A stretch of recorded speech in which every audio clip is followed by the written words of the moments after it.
Ukuqhakatheka komuntu emhlabeni ilokho ongakwazi nabantu abaningi abangakwazi. Impilo yomuntu ephila esemhlabeni ungayithinti ngoba ekugcineni uyosala necala. Phefumulo womuntu ubalulekile, phefumulo womuntu uqhakathekile, phefumulo womuntu ubalulekile, phefumulo womuntu uqhakathekile.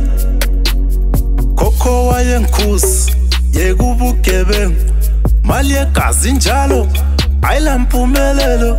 Musa ukuchitha igazi ngoba udinga amachankula, yeka ukuchitha igazi ngoba ufuna impumelelo yokuthi utholani ngoba alikho icala yosuku.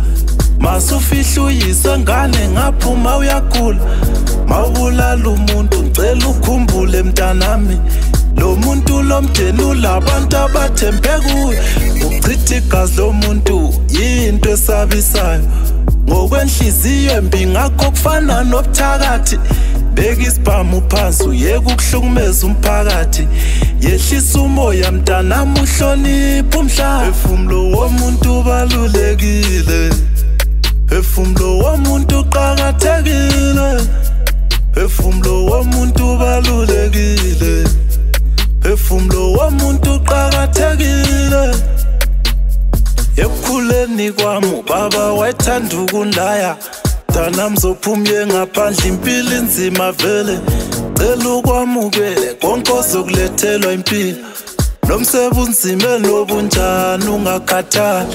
Beka idolo phansi ukhuleke enkosini, impilo mntanami ifuna umuntu obekezelayo. Qonga isibindi mntanami ukhohlwe ngokudlulayo, ube yisibonelo esihle emphakathini.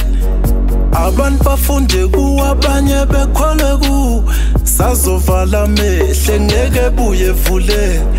Sazohamba mntanami ungeke uphinde ungibone, sesilinda ukuhlangana khona le mazulwini. Cela usale ukwazi ukuthi, cela usale ukwazi ukuthi phefumulo womuntu ubalulekile, phefumulo womuntu uqhakathekile, phefumulo womuntu ubalulekile, phefumulo womuntu uqhakathekile.